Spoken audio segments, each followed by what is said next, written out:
brought to us by our producers, and we see what looks like Marine One in the background there, so fantastic. That's excellent coverage and footage of all of this with President Trump and the motorcade in the sky that will go and look over the damage, surveying what's happened in Southern California. And isn't it striking, Matthew, just the beautiful backdrop of what is Southern California, those golden beaches and sunsets that are unparalleled compared to the rest of the world. Yeah, exactly. I've seen one in San Diego before, and it's awesome because obviously the sun sets in the west, and man, when you see that sun just go right down, it's just beautiful. As we know, it's not the sun actually moving, it's the earth. We get it. But here's the point. That is the President of the United States inside that middle aircraft there. That is Marine One. This is live right now here on Right Side Broadcasting Network. The President on his way to Pacific Palisades. To the south, so behind where he is flying right now, is the city of Los Angeles. To the north is where he's going, Pacific Palisades, right outside of the city limits there. I believe it's still in LA County, though. Right. Mm-hmm. So we'll be seeing, he'll be seeing the aerial tour right now. The president, I'm sure, looking out the window and seeing the situation there in LA. And then he'll be outside in Pacific Palisades, touring the neighborhood.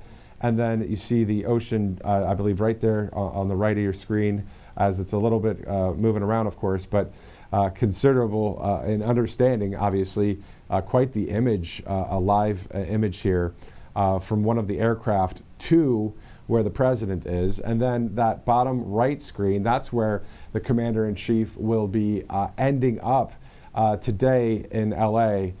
For this coverage as well. So once the coverage is done in the bottom right corner of your screen, the president then will fly on to Nevada for tomorrow's great rally that you can see right here on Right Side Broadcasting Network. Robert McNeely, of course, will be here, and then RSBN's Christina Loren covering the great rally. So what a great image right there. I mean, this is making me think of Top Gun all over again, even though it's not F-16s out there. Well, right. Well, it is a mission to complete regardless, and President Trump is the commander-in-chief, and those call signs are only allotted when he is on that helicopter, Marine One, and same with the plane that carries him is Air Force One, but only gets those call signs again when he is on board as commander-in-chief, ready to use what is necessary, whether that be FEMA or the federal response or perhaps the military, the Army Corps of Engineers, especially as we heard earlier in Western North Carolina about how to survey and fix this damage once and for all. Now, I anticipate more of a federal assistance specifically with these fires and the rebuilding in California. Also, I believe to prevent the price gouging from happening as well, because we saw with the Hawaii fires under Biden that some of these big corporate entities like BlackRock is a great example, coming in and trying to develop real estate there where people had their homes for years and years. You don't want something like that to happen in a situation where someone takes advantage of that, or a big corporation. And we saw that the BlackRock CEO in Davos running from investigative reporters when they were asking simple questions about President Trump's speech to them about how they feel about the tariffs and, will this be a problem for your business activities worldwide, because you clearly have a different philosophy of national sovereignty versus globalism. Something to think about, although we want people to be safe and sound first and foremost, but bad people take advantage of these situations. And I think with Western North Carolina, the same question could happen, but perhaps you'll have more of a state response, being that these are two different kinds of disasters. So we're seeing the aerial tour here ourselves. So we're seeing what President Trump is seeing and the First Lady right now, even though the live bug in the top left of the screen that's usually there, even though it's not there right now, it's because obviously we're showing you this great live footage. But we are live right now. It is 6:27, almost the bottom of the hour, as we all go together with the president right now to do this aerial tour of the Los Angeles region there. Obviously, the shot is frozen at this point, but we know that President Trump on his way to Pacific Palisades. And then, again, the bottom right of your screen is where the briefing will be. So President Trump will be stopping at the Palisades neighborhood, and we'll get video of that tour going on there. And then he will travel over to that LA briefing to answer any questions, but also share what he is going to be able to provide as the leader of the free world, but also of the federal government. What will the federal government now do? I'm sure there'll be some obviously news coming out of this event here. Oh, no question about that, because you have people that really have been at odds with President Trump and his entire philosophy of streamlining a federal government that has failed the American people over the last 4 years. But Governor Newsom, rarely does it happen, but gracious in that moment, welcoming him off the plane and really thanking him for all the work, whether it was the former fires that took place in the first term or even the COVID response, and saying, I'm not going to forget your loyalty to us, Mr. President, and we need your help right now. So we'll see what happens there. And President Trump, of course, loves this patch of land. He has a couple of properties up and down the coast of Southern California, all the way up into the central coast of San Francisco. So he has a soft spot for the beauty that is California. And we know that he ran to be president for all 50 states and for all community members and everyone throughout the country. Exactly. Every citizen across this country, no matter what, President Trump is the president. So we know that. So the live feed, interesting. This is really interesting coverage because, you know, usually back in the day, you have a satellite truck or a microwave truck.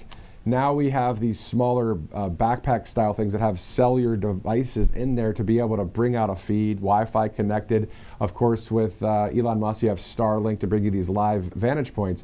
But this here is most likely a live view or a TVU is what it's called, these different live packs. And the reason why, of course, it's so shoddy a little bit is because obviously outside of LA, when you get outside of LA in some of those areas there, definitely difficult to have a signal, especially at flying at the speed that they're flying at right now. As you look over the Pacific Ocean, this is live right now. It's 3:31 on the West Coast, 5:30 in the Central Time Zone, 6:31 here, as we get ready to see the president once again today. Let's go over his flight path of the day. How about it? I mean, he started out the day at Joint Base Andrews in Maryland. Is that right? That's in Maryland, All right, just outside of D.C. Okay, so in Maryland, and then he flies down to Asheville, North Carolina, and then on the way to LAX. That's where you just saw him meet up with Governor Gavin Newsom. And then now he gets on Marine One to fly to Pacific Palisades. And then I believe he will then either motorcade or fly over to wherever the LA briefing is. Obviously it's in LA, but where? I don't know. And then he has to then go from there, Marine One, back to LAX, then over to Nevada tonight. That's a lot of miles, if you ask me, man. He is nonstop, and we've seen that in the first 100 hours. And Caroline Leavitt and the communications team at the White House releasing all of these incredible accomplishments, whether they be in the form of executive order or even legislatively, as we look forward to President Trump is expected to sign the Laken Riley Act, also the Born Alive Act, as his first two bills and pieces of legislation that will become law, even possibly this weekend, if not by Monday morning. Exactly. So his first bill to sign into law is the Laken Riley Act. So we will be seeing that information here soon. We also interviewed Representative Eli Crane the other day, and also Representative John McGuire, 2 Navy SEALs out of the 6 Navy SEALs in Congress, working on and co-sponsoring the Laken Riley Act. So I'm going to get the specifics on the act here. I want to read it verbatim so we know exactly, instead of, we don't have a prompter to read from here right now, so I want to read you what it is. It's now a law, when President Trump signs it, that the Department of Homeland Security will detain illegal immigrants charged with or convicted of theft, related crimes, assaulting a police officer, or a crime that results in death or serious bodily injury like drunk driving. So this is, of course, on the University of Georgia campus, as you know, there with that terrible situation there. But that's why President Trump has declared a national emergency on the southern border. And that's why so many of these DAs ended up losing re-election, whether that was George Gascon in Los Angeles County or even the Athens DA was not up for re-election because how she chose to prosecute the case. She took the death penalty off of the table.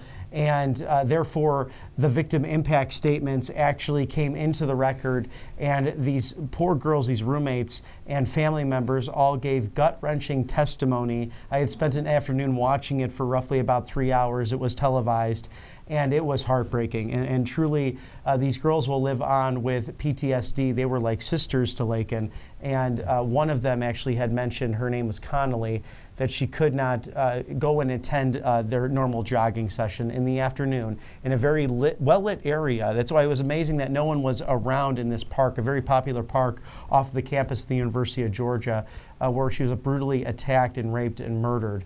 It's such a tragic story that could have been prevented, and that's what, any murder, anything that is evil is a horrible situation, but so much of this was preventable and ignored by the Biden administration. And to hear the victim impact statement, something that will stick with me and really something that will haunt my memory. So my prayers go out to the family and friends and the victims in this moment.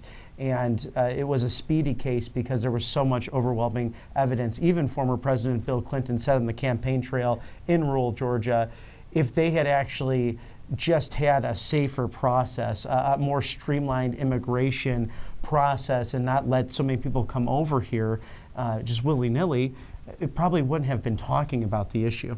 And to his point, I think he was correct there. Yeah, and those victim statements, I mean, it was something else. I mean, I watched from the Georgia courtroom coverage of that, and the amount of impact that is for everyone to deal with. Again, that's why we have the Laken Riley Act about to be law in this country. As we see that live picture there in Los Angeles, speaking of prevention, how about wildfire prevention for the 24 lives that were lost there in Los Angeles? So President Trump is going to do everything he can to help the situation there in LA, but also to put into place with the Department of Interior and others to take care of the region there in Los Angeles so something like this doesn't happen again. Let's look at some of the containment information here.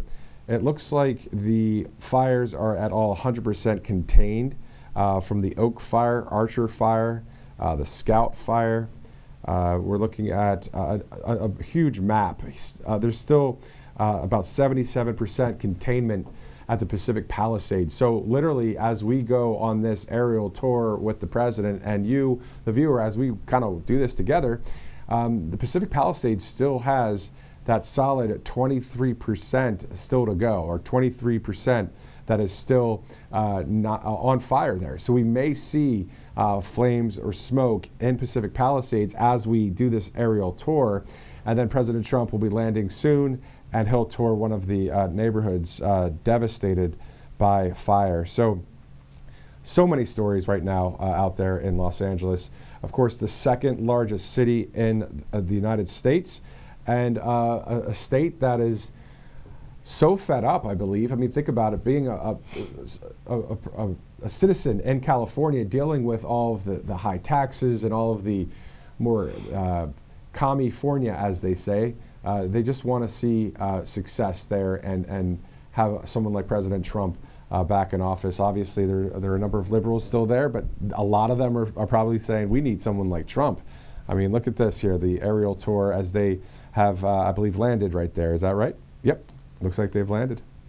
So they have landed and prepared to do more surveilling of